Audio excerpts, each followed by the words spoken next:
Mu'amanah TKW asal Desa Suele, Kecamatan Suele, Kabupaten Lombok Timur, merupakan korban trafficking di negeri jiran Malaysia. Selama di negeri jiran Malaysia, ia di-offer dari satu majikan ke majikan lainnya oleh agen TKW di Malaysia. Korban juga tidak pernah digaji oleh majikannya, bahkan di majikannya terakhir Muslinah sering dipukul dan juga disiksa. Setelah melapor ke KBRI di Malaysia, akhirnya korban dipulangkan ke kampung halamannya. Ini adalah kondisi Mu'amanah setelah mendapatkan pelayanan rehabilitasi sosial dan pemulihan traumatik dari Rumah Perlindungan Sosial Wanita di PSKW Mulia Jaya, Jakarta. Cerita lirih penderitaan Mu'amanah di tanah jiran Malaysia diawali dengan keberangkatannya melalui agen TKI yang tidak resmi yang datang menawarkan untuk kerja di luar negeri, tentu dengan iming-iming gaji yang cukup menggiurkan. Sampai di Malaysia, ternyata Mu'amanah dioper dari satu majikan ke majikan lainnya oleh agen TKI di Malaysia, tanpa gaji dan selalu mendapatkan perlakuan yang kasar, bahkan tidak senonoh. Pada majikan terakhir, Mu'amanah tidak mampu menahan siksaan dan beban kerja. Akhirnya ia memutuskan untuk lari, lompat tembok setinggi 3 meter untuk mencari perlindungan.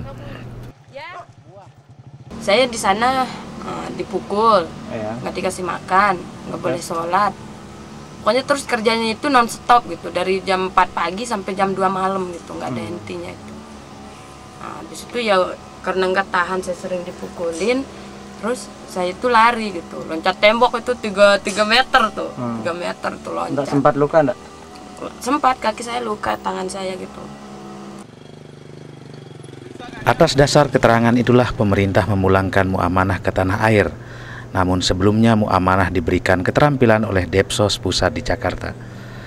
Kini Mu'amanah bisa menghirup udara segar di kampung halamannya. Ia disambut bak warga yang baru pulang dari rantau tanpa ada masalah. Senyum bahagia terpancar juga dari anak sematawayangnya yang sudah lama ia tinggalkan.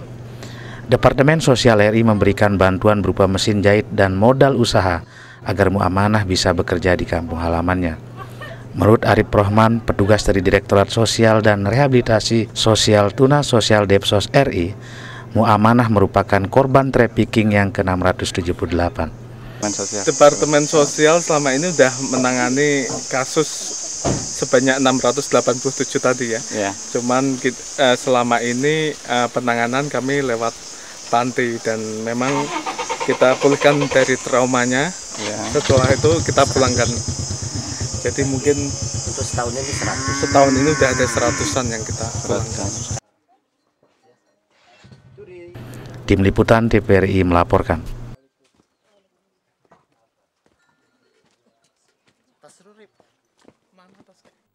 Pemirsa, lain halnya dengan Mu'amanah, Muslinah warga Sesile Lombok Barat disekap bersama puluhan rekannya selama 6 bulan di sebuah penampungan yang tidak memadai di Jakarta.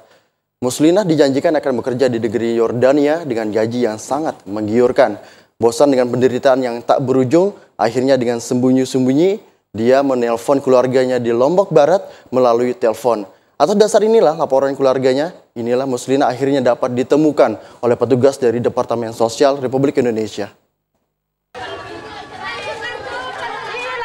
Sama halnya dengan Mu'amanah TKW asal Suela, Lombok Timur, Muslinah juga akhirnya diberi perawatan pemulihan traumatik oleh Depsos RI di Jakarta.